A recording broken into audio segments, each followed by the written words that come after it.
Good morning all of you. सुप्रभात प्यारे बच्चों। सारे बच्चे एक एक करके पहले अटेंडेंस बना लीजिए कमेंट बॉक्स में जाकर और ध्यान देंगे।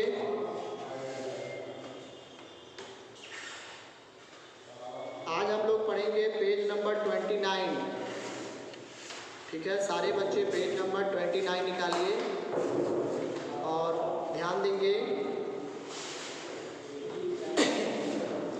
उस दिन हम लोगों ने पढ़ा था 1 पर्सन 1 वोट 1 वैल्यू, यानी कि एक व्यक्ति को एक वोट और हर एक वोट की कीमत एक वैल्यू। तो आइए देखते हैं दिस कार्टून। पेज नंबर 28 में जो कार्टून दिया गया है इसको ध्यान से देखिएगा। This cartoon was titled building democracy. यह जो कार्टून दिया गया है पेज नंबर 28 में, this was actually published by निरिलिकॉन El Economista Mexico Cagle cartoons incorporation 17 मई 2005। ठीक है, मेक्सिको के एक संस्था के द्वारा इस कार्टून को छापा गया है। इस कार्टून का जो नाम पड़ा, यह पड़ा बिल्डिंग डेमोक्रेसी, यानी कि डेमोक्रेसी की बनावट। And was first published in a Latin American publication, और लैटिन अमेरिकन पब्लिकेशन में सबसे पहली बार इसे प्रकाशित किया गया। What do money bag signify here? आखिर यहाँ मनी बैग किस चीज़ को सिग्निफाई कर रहा है? Could this cartoon be applied to India? क्या यह कार्टून इंडिया में अप्लाई किया जा सकता है? आइए देखें page number 29। This cartoon is about the Iraqi election held after Saddam Hussein's regime was overthrown. यह कार्टून इराक का है, पेज नंबर 29 पे, और इसमें सद्दाम हुसैन के शासनकाल के बाद जब उसे ओवरथ्रो कर दिया गया, गद्दी से हटा दिया गया। He is shown behind the bars. आप देख सकते हैं यहाँ एक जेल का भी पिक्चर बना हुआ है, जिसमें सद्दाम हुसैन जो है देख रहा है जेल के अंदर से बाहर। What is the cartoonist saying here? आखिर कार्टूनिस्ट यहाँ क्या कह रहे हैं? Compare the message of this cartoon with the first cartoon in this chapter. इस चैप्टर में जो पहला कार्टून है उसी से इस कार्टून को कंपेयर करना है। और वहाँ के पब्लिक जो है आप देख सकते हैं, John Trevor Albuquerque Journal US Cagle cartoons incorporation. ठीक है, तो ये भी USA के एक संस्था के द्वारा यह कार्टून छापा गया था। और इसमें जितने भी सिटीजन्स हैं वो कह रहे हैं एट लास्ट 1 मैन 1 वोट, यानी कि अंततः डेमोक्रेसी की जीत हुई और हमें वोट देने का अधिकार प्राप्त हुआ। इसमें आप देख सकते हैं। और बेचारा सद्दाम हुसैन जो है इस सलाखों के पीछे है और वो कह रहा है I liked it better when I was the 1 man and the 1 vote. कहता है कि मैं इसे तब पसंद करता जब मैं इस देश का तानाशाह होता और हर एक व्यक्ति मुझे चुनते। Rule of law and respect for rights, यानी कि कानून का नियम और राइट्स अधिकारों को रेस्पेक्ट करना। हर व्यक्ति का कुछ न कुछ अधिकार है और हमें उसे सजो कर रखना चाहिए। वाई टॉक अबाउट, अच्छा हाँ, अब आइए शुरू करते हैं। Rule of law and respect for rights. Zimbabwe attend independence from white minority rule in 1980। Zimbabwe ने गोरे लोगों के शासन से 1980 ईस्वी में आज़ाद हुआ। Since then, the country has been ruled by ZANU-PF, the party that led the freedom struggle. उसी समय से means since 1980 the country has been led by ZANU-PF. ZANU-PF जो है ये एक पार्टी का नाम है जिसने स्वतंत्रता संग्राम में हिस्सा लिया और कई संघर्ष के बाद जो है इसे खत्म करना पड़ा। Its leader Robert Mugabe has been ruling the country since independence. इसके जो लीडर थे रॉबर्ट मुगाबे, वो इंडिपेंडेंस से ही, ठीक है, इंडिपेंडेंस के बाद से ही उन्होंने वहाँ रूल करना शुरू कर दिया। Elections have been held regularly and always won by ZANU-PF। Election regularly होता है और हमेशा इसी पार्टी जिसका नाम ZANU-PF है, ठीक है, इसी के द्वारा बनाया जाता है। President Mugabe is popular but also uses unfair practices in elections. President Mugabe जो है, रॉबर्ट मुगाबे, वो बहुत फेमस हैं, लेकिन कई बार अनफेयर प्रैक्टिसेस यानी कि कई बार वो गलत तरीक़ों का भी इस्तेमाल करते हैं इलेक्शन जीतने के लिए। Over the years his government has changed the constitution several times to increase the powers of the president and make him less accountable. Over the years, कई वर्षों से उनके जो गवर्नमेंट हैं, वहाँ की सरकार ने कॉन्स्टिट्यूशन को कई बार बदला, फिर बदल किया कई बार, to increase the powers of the president and make him less accountable, ताकि सारा पावर जो है उसी प्रेसिडेंट के हाथों में रहे और वो कम जिम्मेवार बने, मतलब जनता के प्रति, देश के प्रति उसके पास कम जिम्मेवारी हो। Opposition party workers are harassed and their meeting disrupted. Opposition यानी कि जो विपक्ष दल के जो पार्टी होते थे या उसके जो वर्कर्स होते थे, उनको हैरास किया जाता था, शोषण किया जाता था। एंड देयर मीटिंग डिसरप्टेड, और यहाँ तक कि अगर वो कहीं मीटिंग भी करते थे तो बीच में ही मीटिंग को कैंसिल कर दिया जाता था। Public protests and demonstrations against the government are declared illegal.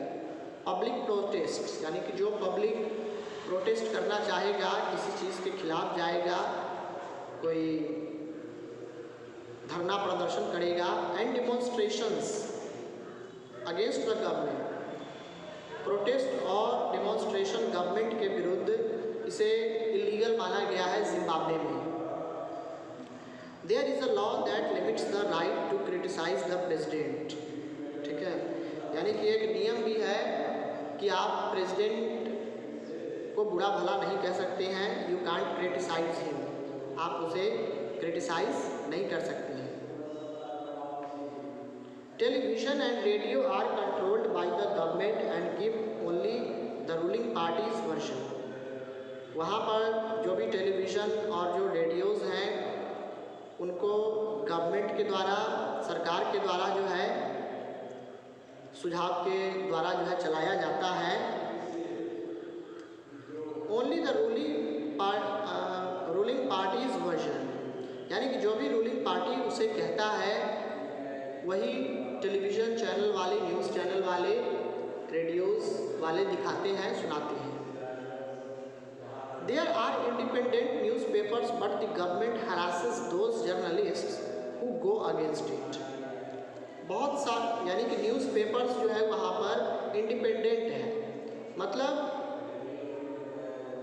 उन्हें आज़ादी मिली हुई है कि वो कोई भी चीज़ छाप सकते हैं गवर्नमेंट के खिलाफ में। But the government harasses those journalist, लेकिन वह पत्रकार जो रॉबर्ट मुगाबे के खिलाफ या प्रेसिडेंट के खिलाफ, गवर्नमेंट के खिलाफ कुछ बोलता है, तो उसे बहुत बुरे तरीके से यातनाएं दी जाती है, हरासमेंट किया जाता है।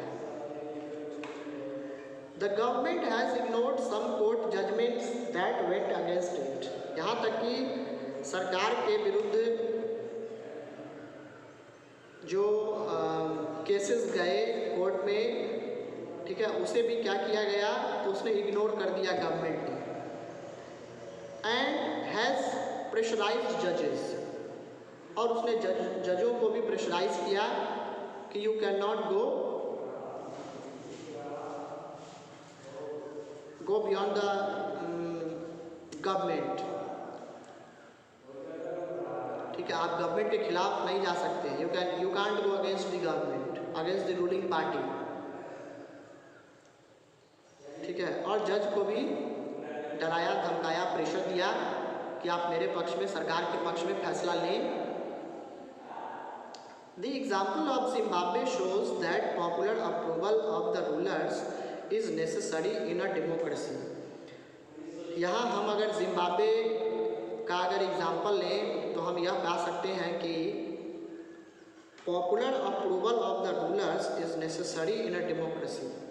यानी कि डेमोक्रेसी में रूलर के द्वारा जो भी अप्रूव किया गया है, जो पॉपुलर है, ठीक है, but it is not sufficient, लेकिन यह पर्याप्त नहीं है.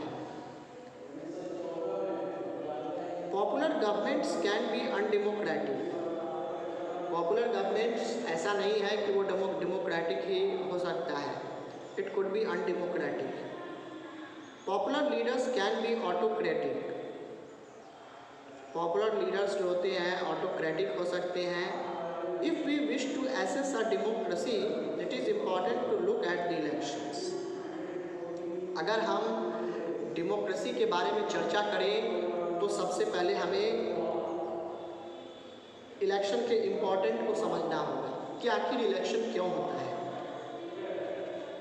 But it is equally important to look before and after the elections. लेकिन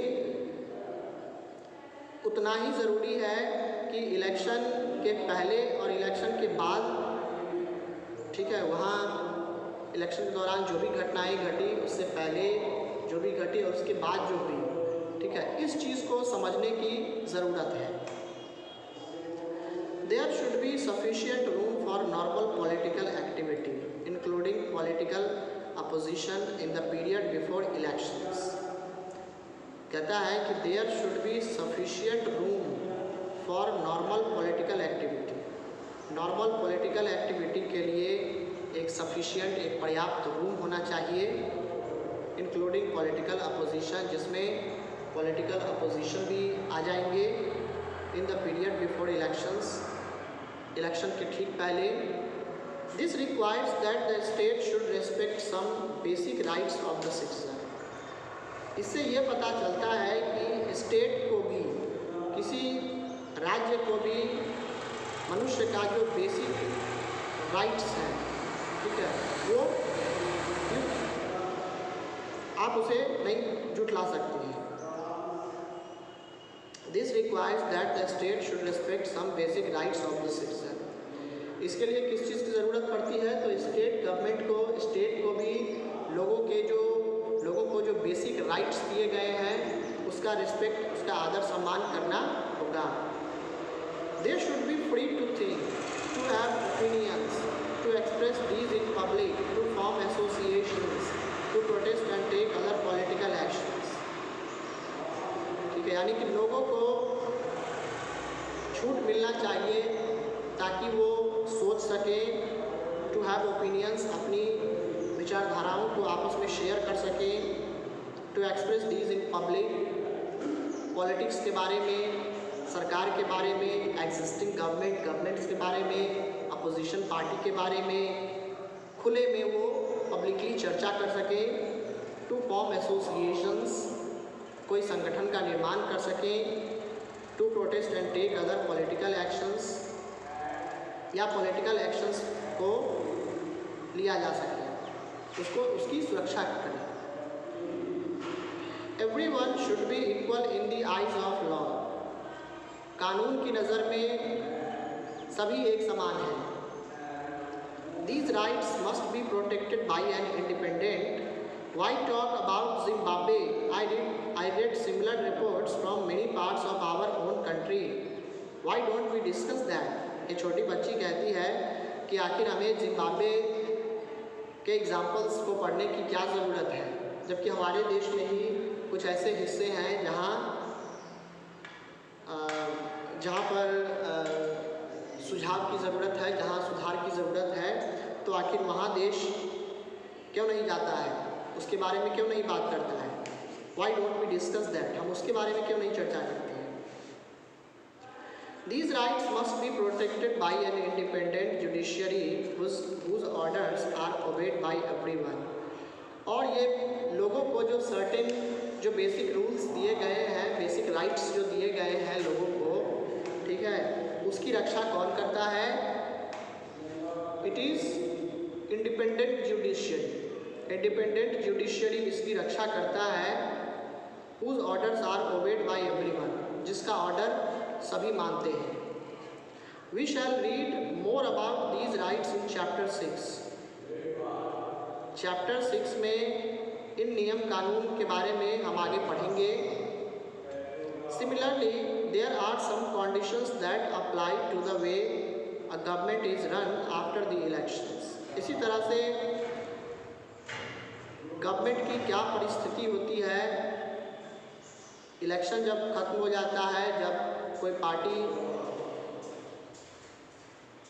का गठन हो जाता है, सरकार बन जाता है, उसके बाद कैसे अप्लाई करना है ये देखना होगा। A democratic government cannot do whatever it likes simply because it has won an election। Democratic government का मतलब ये नहीं कि वो जो मन करे वो करे, ठीक है, क्योंकि ऐसा नहीं है कि अगर वो इलेक्शन लोगों ने जिता दिया है तो लीडर्स का जो मन करेगा वो करेंगे। It has to respect some basic rules, जो बेसिक रूल्स होते हैं उसको रेस्पेक्ट करना होता है। In particular it has to respect some guarantees to the minorities, खास करके वैसे लोगों के लिए जो माइनॉरिटीज़ हैं, जिनकी जनसंख्या कम है, ठीक है, तो उन पर भी ध्यान देना पड़ता है। Every major decision has to go through a series of consultations. जितने भी बड़े डिसीजंस जो होते हैं वो कई प्रोसेस में आगे बढ़ाया जाता है और नेता अपने आप में कंसल्ट करते हैं। Every office bearer has certain rights and responsibilities assigned by the constitution and the law. जितने भी ऑफिस बेयरर जो होते हैं उसके सर्टेन राइट्स दिए गए हैं, कुछ निश्चित अधिकार दिए गए हैं और कुछ जिम्मेवारियां भी दी गई है। Assigned by the constitution and the law, जो कि कॉन्स्टिट्यूशन के द्वारा या लॉ के द्वारा जो है असाइन किया गया है। Each of these is accountable not only to the people but also to other independent officials. इनमें से जितने भी मंत्रीगण हैं, जितने भी लीडर्स हैं, वो सभी अकाउंटेबल होते हैं, वो सभी जिम्मेवार होते हैं। अगर देश में अगर किसी भी चीज़ का डिग्रेडेशन हो रहा है तो उन्हें कहीं ना कहीं जवाब देना पड़ेगा। Each of these is accountable not only to the people, इनमें से सभी लोगों के प्रति जिम्मेवार होते हैं, बट सिर्फ लोगों के प्रति ही नहीं but also to other independent officials. जो स्वतंत्र संस्था है उनके प्रति भी, जैसे ये कॉलेज है, स्कूल है, ठीक है, उसके प्रति भी उनकी जिम्मेवारी बढ़ जाती है। We shall read more about this in chapter 5। इसके बारे में चैप्टर 5 में हम लोग आगे पढ़ेंगे। Both these aspects give us the fourth and final feature of democracy.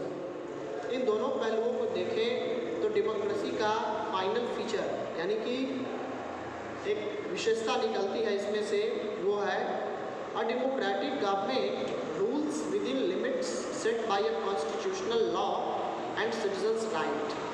यानी कि एक डेमोक्रेटिक गवर्नमेंट वह गवर्नमेंट होता है जो कि कॉन्स्टिट्यूशन के द्वारा संवैधानिक नियम और सिटीजन्स राइट्स यानी कि नागरिकों के अधिकार को लिमिट करता है, उसी के लिमिट में रहता है। ठीक है,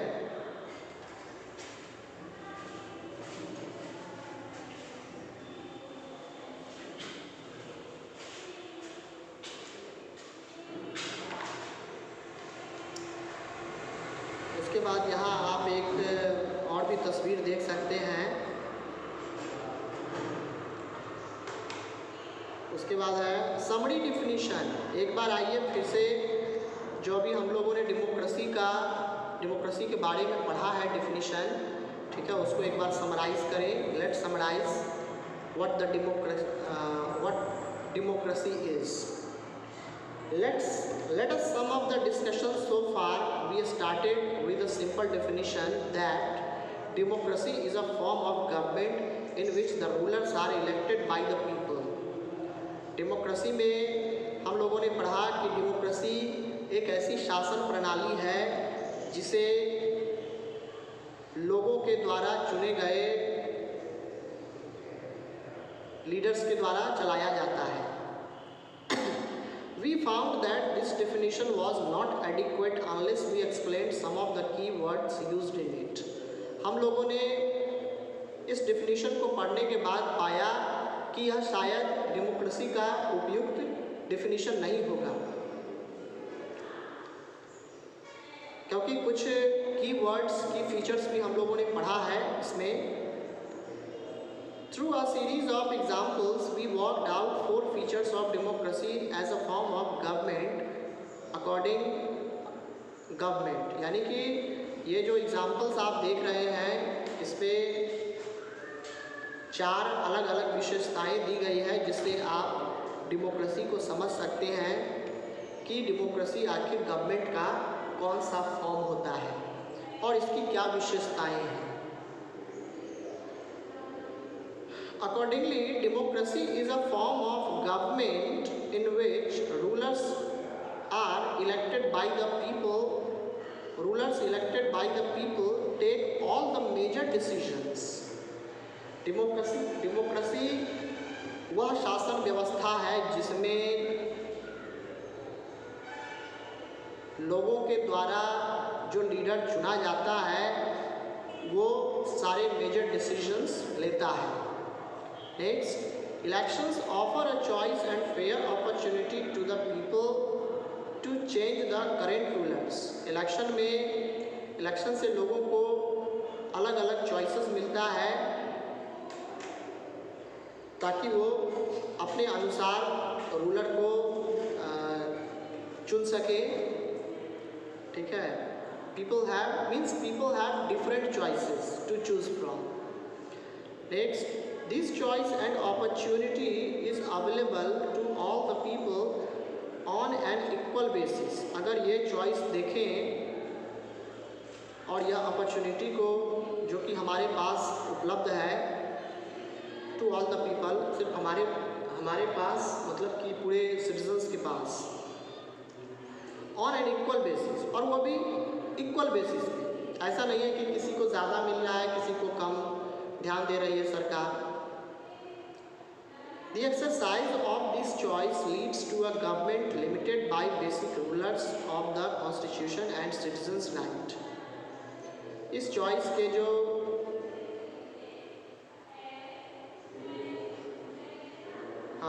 इस तरह के जो एक्सरसाइज किए जाते हैं चॉइसेस को, ठीक है, तो वो गवर्नमेंट क्या करता है, इससे government limited by basic rules of the constitution and citizens rights. तो कॉन्स्टिट्यूशन में जो गवर्नमेंट का जो पावर दिया गया है और सिटीजन्स राइट्स दिया गया है, इससे गवर्नमेंट लिमिटेड होती है। ऐसा नहीं है कि बिना अगर कोई जैसे यहाँ का कोई भी लीडर है या कोई भी पार्टी है तो ऐसा नहीं है कि बिना सबूत के मुझे वो जेल में बंद कर देंगे। ठीक है, they can not do so. ऐसा नहीं है कि वो किसी को भी अरेस्ट कर लेंगे, किसी को फांसी चढ़ा देंगे। They are not suppose to do that. उसके बाद है Chinese government blocked free flow of information on the internet by placing restrictions on popular websites like Google and Yahoo. China के सरकार ने जितने भी फ्री फ्लो इंफॉर्मेशन जो होते हैं जो गूगल और याहू के द्वारा हमारे मोबाइल तक पहुंचते हैं हम तक, ठीक है, तो इस दोनों साइट को ब्लॉक कर दिया है चाइना ने। चाइना कभी गूगल या याहू का यूज़ करता ही नहीं है, वो अपने द्वारा बनाए गए साइट्स का यूज़ करता है।